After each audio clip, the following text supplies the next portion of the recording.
It is always a pleasure to be joined by Hall of Famer Donald Dell, former U.S. Davis Cup captain. Donald, it's great to see you. We always look forward to seeing you and having you join us in the booth at the Citi Open in Washington, D.C.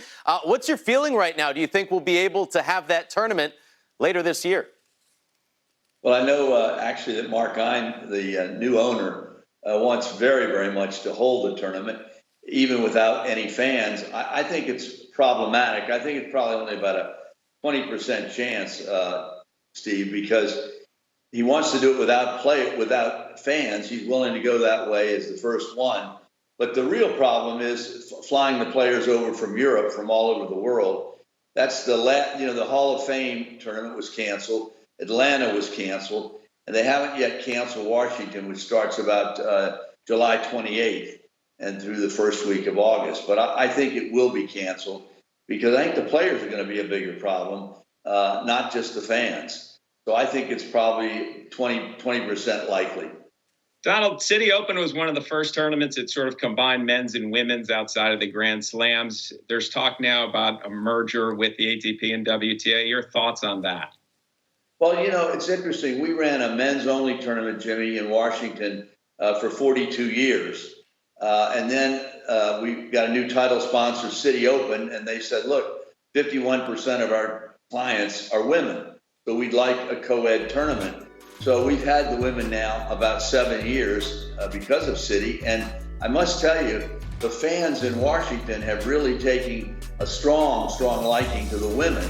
We get a ton of phone calls when they're scheduled, what their matches are. And we've had very, very good entries, largely because, we're right in front of Toronto and then Cincinnati, then the U.S. Open. So for some reason, the women prefer to play on the East Coast rather than the West, and they get used to the temperature and the balls and the surface. So I think women's tennis or integrated events, really between both men and women, have been the most popular. And it's really made a difference in Washington, no question about that. The WTA, obviously, with Steve Simon and Mickey Lawler, they've done a great job of rebuilding that association over the last 3 or 4 years.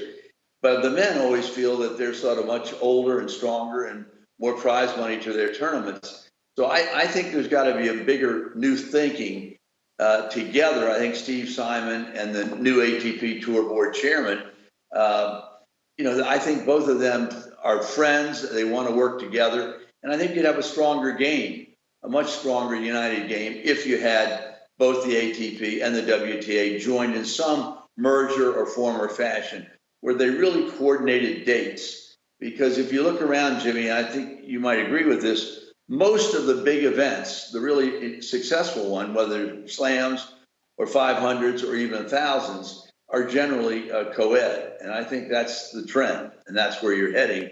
And if that is to occur, you want to have the two associations together. Donald, you've been at the forefront of tennis, really the history of tennis throughout, including the first agent in tennis. And you're my agent, actually, so thank you for that at the beginning when I first started.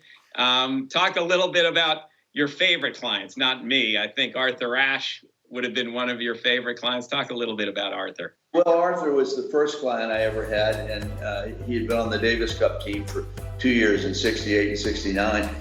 And I took him to Mark McCormick of IMG 4 times, and Arthur didn't want to join him, and he asked me why didn't I represent him, and that's sort of how we got started. I had no intention of doing this.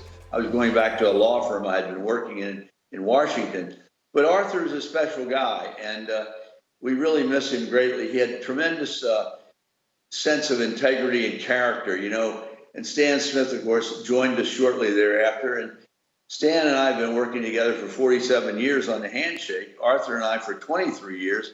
And in those days, if you had quality people, quality clients, you didn't need a contract. And that's a rarity today because the sports world has gotten so big. But I think certain things about Arthur that people may not know is he was a speed reader. He had a photographic memory. He had an IQ off the board. And so he was really very intellectually interested in all kinds of things. And when his career ended and he got sick with AIDS, really became a humanitarian. He led a lot of different causes, the biggest one being apartheid in South Africa, and he was successful. And of course, we had a great thing when Nelson Mandela came out of the jail to become the first prime minister of a organized, sort of united country in South Africa. When Arthur played in South Africa in 73 and 74, Jimmy, he actually visited Nelson Mandela down in his prison on the island there. And that was quite a shock to him. And of course, when Mandela then came to New York on his first visit, he called up and said, "I'd like to see that fella, Arthur Ashe." And so they met for an hour in ABC studios. And it was quite an emotional moment for Arthur. Donald, when you think about Arthur and his social activism, what do you think he would think about the current state of our country and the movement going on right now to end systemic racism and police brutality? Well, I think he would be very outspoken, and he would certainly be walking in New York as a protester. You know, you had different kind of athletes. Arthur always spoke out. He never felt that on any social cause, if he had an interest in it, much like Billie Jean. I think Billie Jean has made a tremendous impact, not just on women's tennis, but on the different things, issues in society.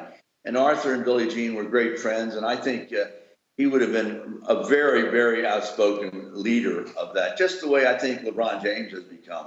I think he's done a wonderful thing for sports in general. Well, Donald, thanks so much, as always, for joining us here on Tennis Channel Live. Stay safe, stay healthy, and we will hold out hope for that 20% chance that we get to see you in D.C. later this summer for the Citi Open.